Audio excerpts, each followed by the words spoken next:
So I was thinking about universe karma the other day, and boy, is karma taking its sick, beautiful revenge on the NBA. This is why the NBA is life.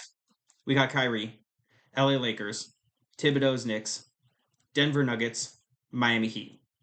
Kyrie, we know what it is. We've seen the stats against Boston and particularly at Boston.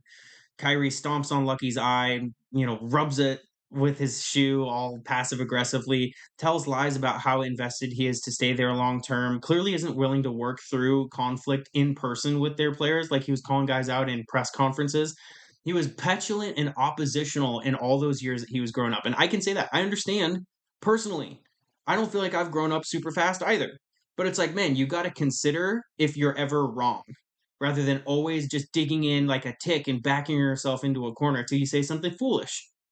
LA Lakers, Buss and Palinka and all those executives, way too many cooks in the kitchen over there, undervaluing and underpaying coaches. None of those executives, by the way, having a type of relationship with LeBron where they can ego check him when he's wine soaked after winning a championship, and they can convince themselves to have a midlife crisis with Russ rather than keeping KCP around, who goes and wins the title with Denver, by the way, or keeping Caruso around.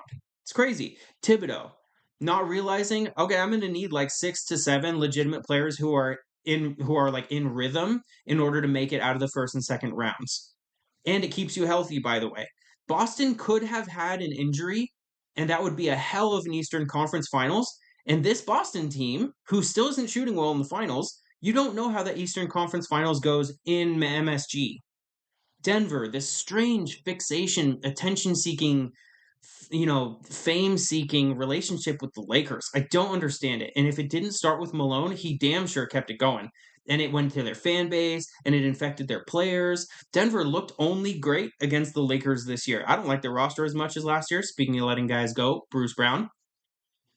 Jokic, not chewing guys out, not stamping out their weaknesses before they get eliminated, looking kind of too cool for school as, quote, the best player in the world or the best player on your team. Nah, best player on your team needs to look ugly and needs to be getting in fights before you get eliminated.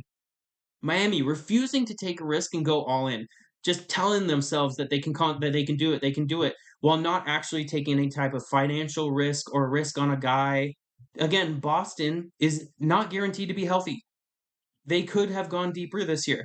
Now everyone's praying for KD to go to Miami because Miami kind of does all the things that KD doesn't do at this point in order for the East to just be less resented than it was this season. Karma is a B.